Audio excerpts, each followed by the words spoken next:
Deep inside the galactic zoo station, orbiting the red star of Sisra, there was a quiet, dark chamber. This room was not like the others. It had no flashing lights, no open views, and no curious visitors pressing buttons to feed or play. Instead, it had a cold glass cube, and inside that cube sat a small, pale creature. His name wasn't known to the aliens, but long ago, he had one. Now, they only called him Specimen V-17. The aliens didn't know what to do with him. He didn't roar, didn't growl, didn't run around. He just sat there on a stone bench, quiet, his head low, eyes half closed.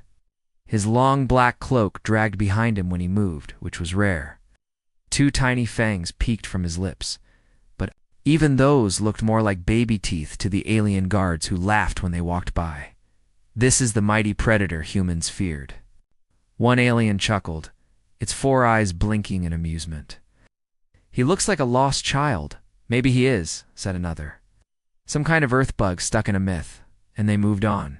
None of them cared about the lonely little vampire. Didn't shout, he didn't fight, so he must not be dangerous. What they didn't know was that he used to be strong once.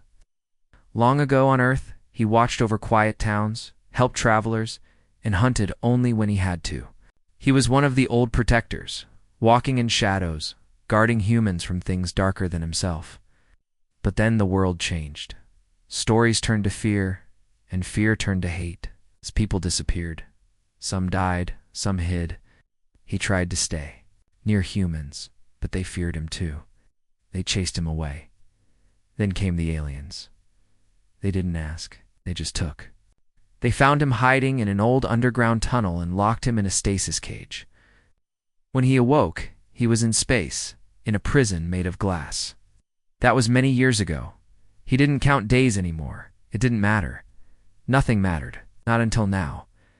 Today something was different. The zoo was buzzing. Ships had arrived from Earth.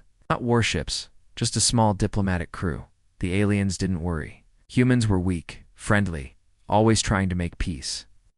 The humans brought gifts, supplies, and a strange small creature that walked on 2 legs and made squeaky sounds when excited, a human toddler. His name was Max. Max was the son of a human ambassador. He had big blue eyes, curly hair, a habit of wandering off when no one was watching. Today was no different. While the alien hosts gave a long speech about cooperation and future trust, Max got bored. He slipped through a small open door and wandered down the hallway with bright lights and strange smells. No one noticed right away.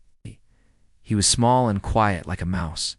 His tiny feet padded down to the quiet chamber, the one no one ever visited. Max stood in front of the glass cube and stared inside.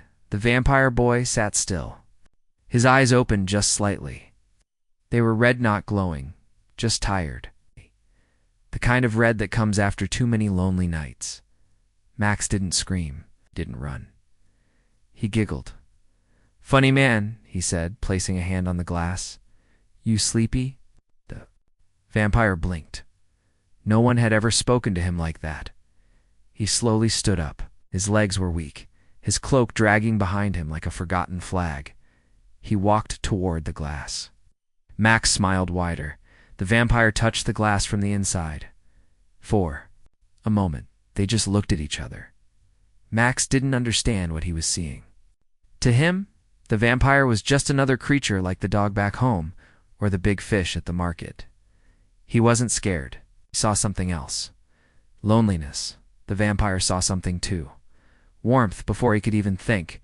Max walked around the safety rails. The alarms didn't go off, some glitch in the system, maybe, or something else. The vampire watched, frozen. As the small child stepped through the unlocked panel on the side and into the cube, and then Max did something no alien ever thought to do. He hugged him. The vampire stood stiff for a moment, unsure. He hadn't been touched by anyone in a long time. Not a handshake, not a pat on the shoulder, nothing. His arms slowly moved. Unsure, shaking, he returned the hug. Max whispered, "It's okay." The vampire closed his eyes. Something inside him shifted. The cold, silent part of his soul warmed, just a little. His fingers stopped shaking. His legs felt stronger. His senses opened. He felt life again, not from blood, not from fear, but from something he thought he lost forever: connection. When the guards finally noticed, they ran down the hall in a panic. But they stopped at the entrance, frozen in confusion. They saw the vampire standing still, holding the child, not hurting him, just standing there. "What? What is he doing?" one whispered. "He's not attacking," said another, but no one moved. The air around the cube had changed. It was softer, warmer, like the first light of morning after a long night. The vampire opened his eyes and looked. At the guards, no anger, no threat, just calm. He gently let go of Max. The boy laughed and clapped his hands. The vampire looked down at him and said softly, "Thank you." For the first time, he spoke. The glass cube didn't feel like a prison. Anymore, it felt like the beginning of something new. The vampire stood in the glass chamber, still feeling the warmth of the hug. It had been so long since anyone touched him without fear. The little human named Max had done something no one else ever dared. He saw him not as a monster, but as someone who needed comfort. The vampire's name was Lucien, though the aliens didn't know that yet. The guards didn't know what to do. They expected chaos or danger, but instead they saw peace. No alarms had gone off. No security systems had reacted. And now the toddler was laughing and walking in circles while Lucien watched quietly, his eyes soft for the first time in years. The alien station commander, a tall blue-skinned creature with 4 arms, came rushing into the room. Her name was Zeltran, and she was not pleased. "How did the child get in?" she demanded. "The field didn't activate," a guard stuttered. "It let him through." "Impossible. The chamber was designed to block everything. Not even air molecules pass without permission." Zeltran stared at the vampire. He stared back, calm, no threat in his face. "Bring the child out," she ordered. But when a guard tried to move forward, Lucien stepped protectively in front of Max. He didn't bare his fangs or growl. He simply placed a hand between the guard and the boy. "He's safe," Lucien said in a low voice. "He stays until you stop treating him like a problem." The guards hesitated. They had never heard the vampire speak. It was strange. His voice was soft, controlled, almost kind. "You don't get to give orders," Zeltran snapped. Lucien looked at her. His eyes glowed faintly for just a second. "Then don't order me either." Before anyone could respond, Max ran up to the guard and hugged his leg, laughing. "You funny too," he said. The tension dropped. The humans arrived a few minutes later, red-faced and worried. The ambassador scooped Max into her arms and apologized many times. "We didn't know he wandered off," she said. "He's very curious." "Your child entered a sealed cage," Zeltran said coldly. "Do you understand how dangerous this creature is?"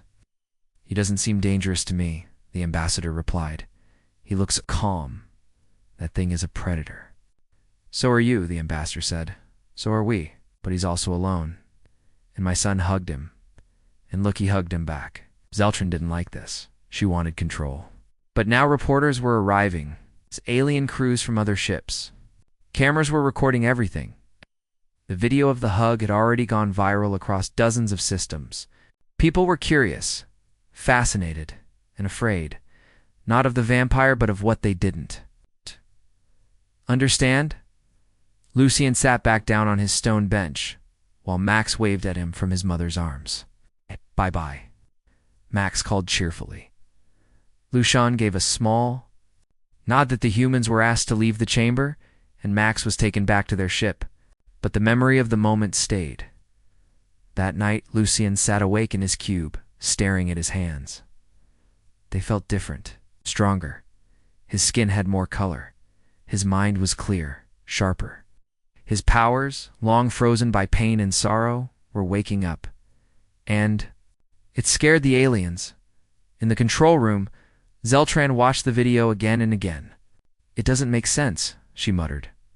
"No energy surge, no barrier alert, but he touched the child. He used powers. No, not offensive ones," one tech said. "He didn't harm anyone. But he awakened something. Look, see that? Flicker around his hand? That's not natural. What if it's emotional energy? Someone suggested. Maybe vampires grow stronger with kindness? Zeltron frowned. That's nonsense. But deep down, she wasn't so sure anymore. The next morning, Lucien's glass cube was filled with light. It's not artificial light, but sunlight from the skylight they had forgotten was above him. They had kept it closed for years, but today, for some reason, the system opened it.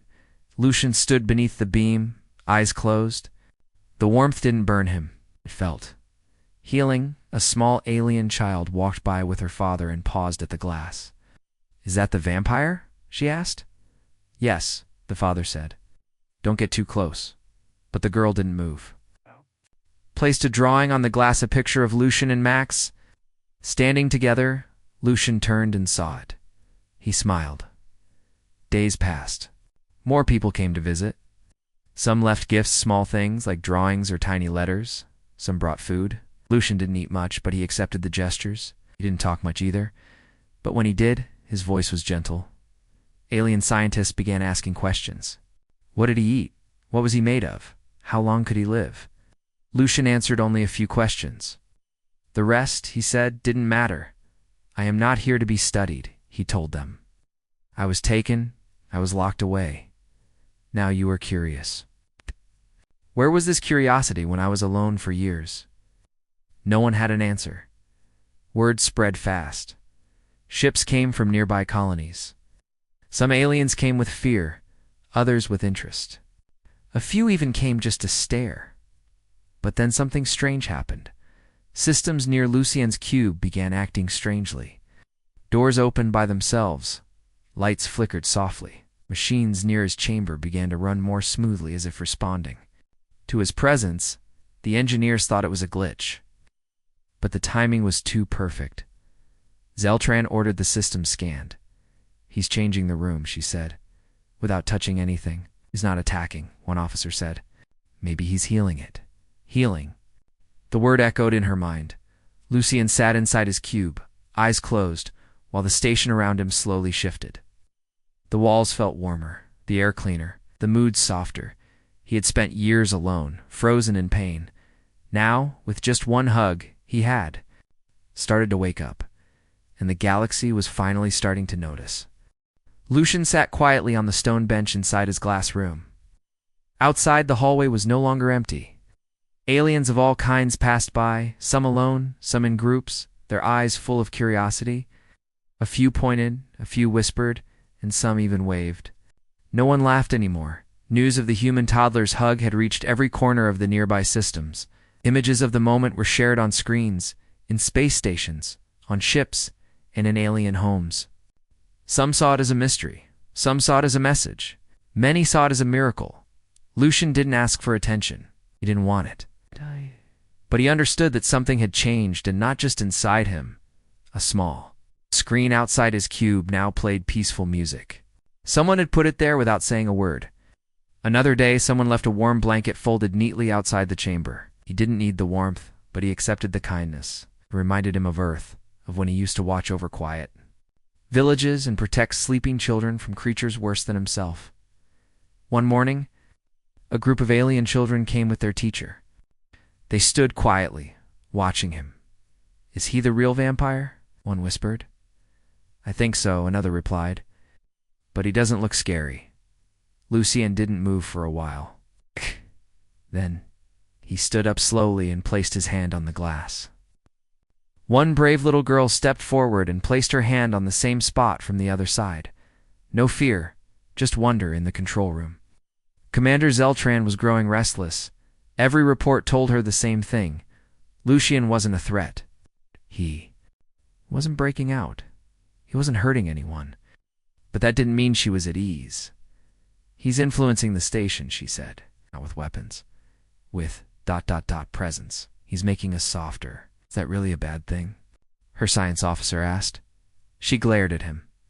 He's unpredictable, and if he can affect emotions, he can control crowds. He hasn't tried yet. Back in the glass cube, Lucien sat again, thinking. His powers were returning, but not in the way they once did. Before, they came from fear, from hunger, from instinct. Now something else was feeding them. connection, kindness, even hope, and it was not the only one changing. The guards who once mocked him now nodded politely. The scientists who once poked him with scanners now asked questions softly, with respect. One alien even brought him a storybook in Old Earth tale about a bat who wanted a friend. Lucian read it cover to cover. He didn't laugh, but he smiled. A week later, the humans returned. Not just Max and his mother, but a full team of peacekeepers and cultural officials. They had heard how Lucian's presence was affecting the station. They wanted to understand more. The ambassador stepped forward and bowed slightly. "We came to ask," she said, "if you would speak with us about your past, your kind, your pain." Lucian looked at Max, who was holding a small stuffed animal. Max ran up to the glass and waved. Lucian nodded slowly. "I will speak." The aliens set up a calm interview room. No bright lights, no loud noises. Just a chair, a translator, and a few quiet listeners. Lucian stepped out of his cube for the first time in years. No alarms went off. No systems failed. He walked slowly, his cloak trailing behind him like a quiet shadow. In the room, he sat across from the ambassador. "My name is Lucian," he said softly. "I once lived on Earth, a long, long time ago. My people watched over the weak. We were feared because of old stories. Some of them were true, some were not." The ambassador nodded. "Were you ever dangerous?" Lucian didn't lie. "Yes. I could be, but only when hunted. Only when I had no choice. We didn't feed the way your stories say. We didn't hunt for fun. We lived in balance until fear broke it." The room was silent. When the aliens came, he continued, "I thought maybe I would be left alone, but I was captured, studied, forgotten until Max." The boy smiled at hearing his name. Lucian looked at him and added, "He reminded me what it meant to be seen as something more than a thing." The humans were quiet for a long time. Finally, the ambassador asked, "Would you want to leave the station, Lucian?" He paused. "Yes," he said, "but not to run, to help, Commander." Zeltran stormed into the room. "This is absurd. He's manipulating you." Lucian turned to her. "I'm speaking, that's all. You've changed our systems. You've affected our people. I've done nothing but exist. Maybe that's the problem? You kept me locked away so long, you forgot how to see." The room fell silent again. Lucian stood. "I will not force anything. I will stay if you need me to. But the galaxy is watching now. Not to fear me, but to understand me. And maybe through me, each other." Zeltran looked around the room and saw faces she didn't expect. Guards, Texan children, all quietly agreeing with him. Lucian looked at Max one last time. The boy ran over and gave him a quick hug again. The same warmth returned. Lucian smiled. This time, he whispered back, "It's really okay now." Lucian stood at the edge of the hallway, no longer behind glass. No alarms rang. No panic filled the air. Only quiet footsteps and careful voices followed him now. The vampire who once sat in silence, ignored and laughed at, was now someone people wanted to understand. The station felt different. Not just because of Lucian's presence, but because of what he represented. He wasn't here to fight or escape.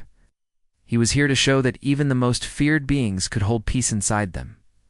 Commander Zeltran watched everything closely. She didn't like how easily the others trusted him. She had ruled the station for 10 years with strict order, and now, a quiet creature who had said almost nothing for years was shifting the atmosphere with nothing but calm eyes and soft words. A council meeting was called. Representatives from various alien species gathered in the main chamber. They came from far systems, drawn by the reports how a vampire held no prisoners, no anger, only patience, and how a child's hug had changed him. Lucian was invited to speak.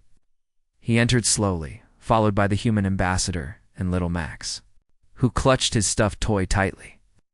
Max was told to stay near his mother, but he refused to let go of Lucian's hand. Lucian didn't mind. The boy's warmth helped him stay grounded. The council chamber was large and filled with strange lights. In floating chairs, some aliens had never seen a human, let alone a vampire. They whispered among themselves, "That is the creature from the human myths. He doesn't look dangerous. They say he heals machines just by being near them. Impossible. Lucian stepped forward. Thank you for allowing me to speak, he said, his voice clear but quiet. I know many of you don't trust me, I understand. Fear is easy. It keeps us safe. But sometimes, it also blinds us. The room hushed. I was taken, locked in glass, forgotten, he continued. I don't blame you. Maybe I would have done the same if I found someone like me. But now you've seen what happens when kindness replaces fear, one alien asked. What are you really? Lucian paused. I am a vampire, but I am not a monster. I don't need to hurt to live. I don't want to be feared. I want to be useful.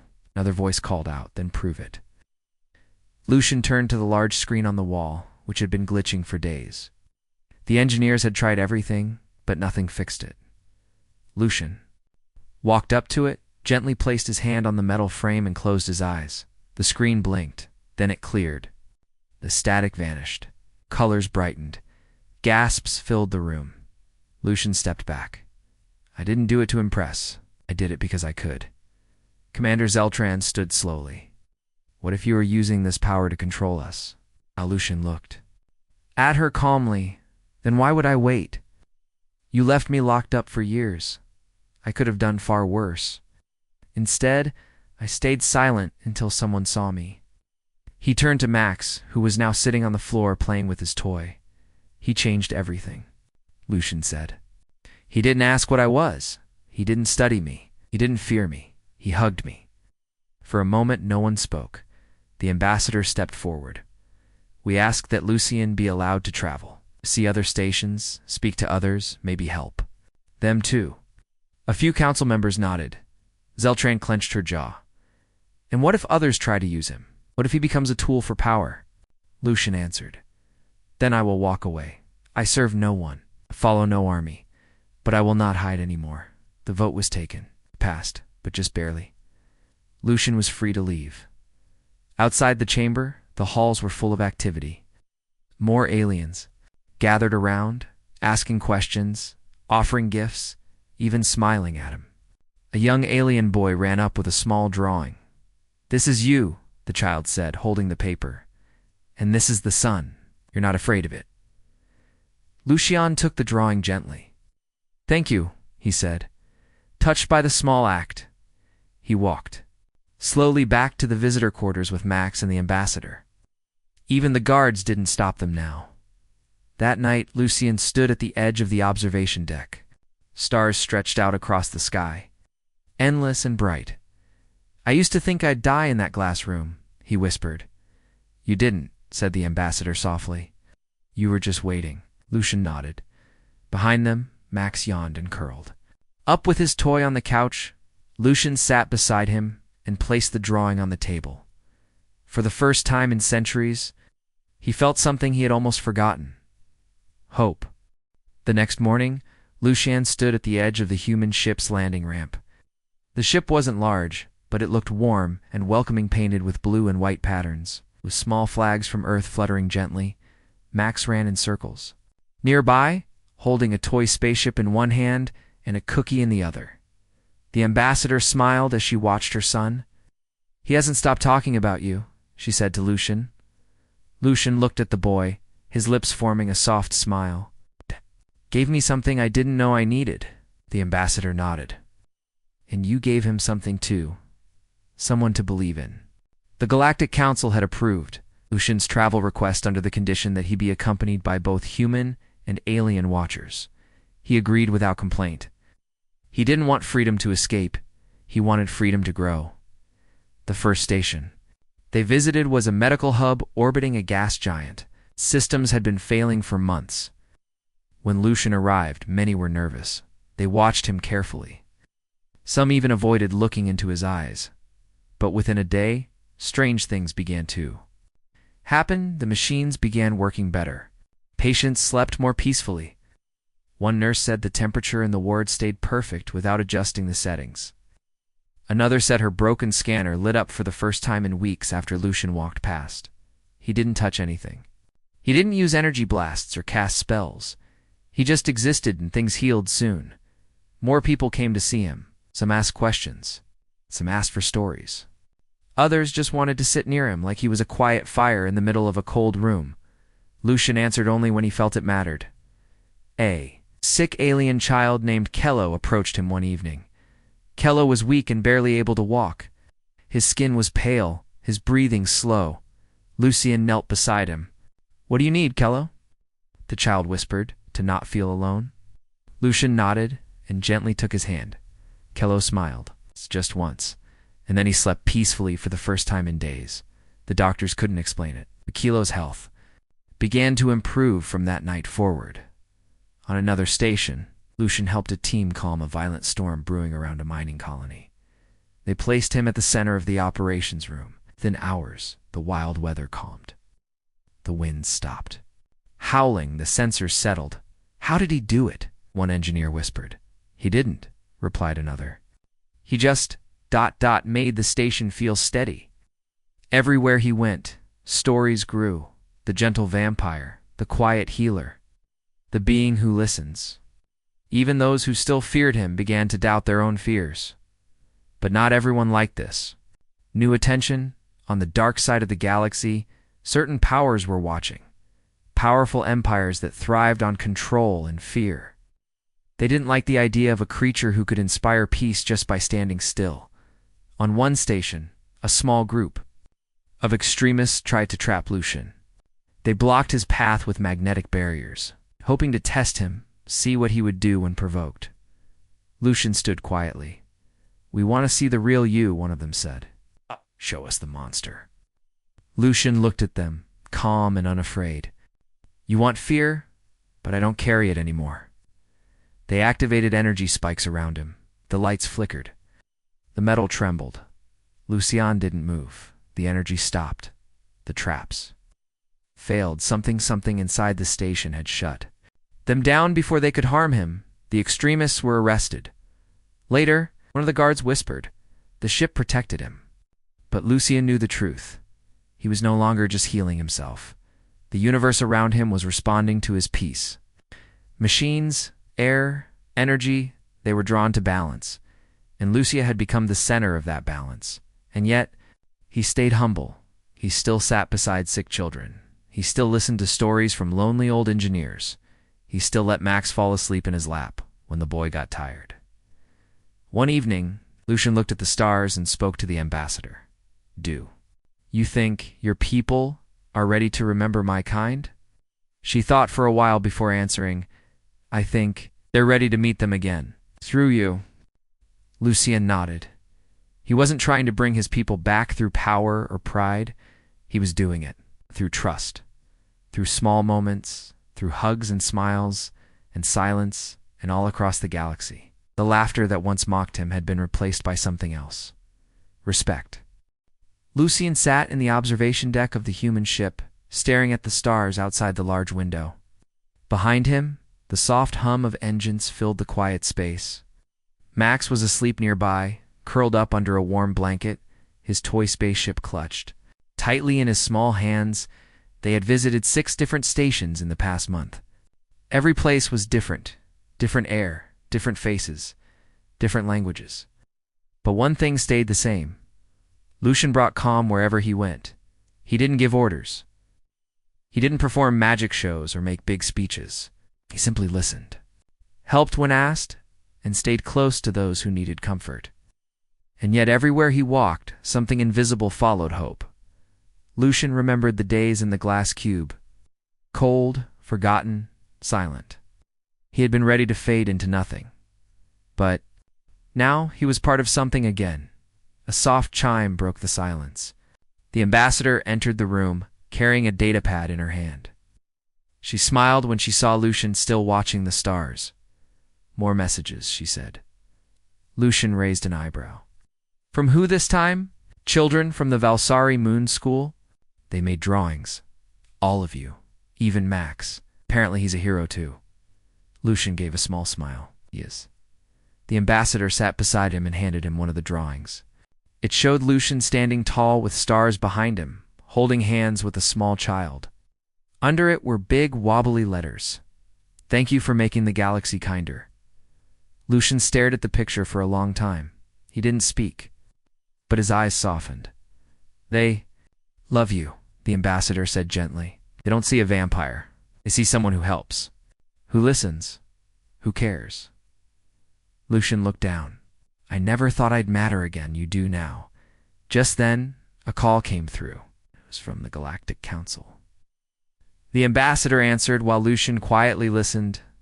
Ambassador, the voice said, we have a request. Several planets want Lucian to visit. Not as a guest, not as a test subject, but as a speaker, a guide, a symbol. The ambassador turned to Lucian. What do you say? He took a moment, then nodded. I'll go, but only if I can keep doing what I've been doing. No titles, no special robes, just me. They're fine with that, the voice replied. They just want him to be there. When the call ended, the ambassador smiled. Looks like your journey's just beginning. The next stop was the Unity Samhita gathering held once every 10 years, where species across the galaxy shared ideas, culture, and hopes for peace.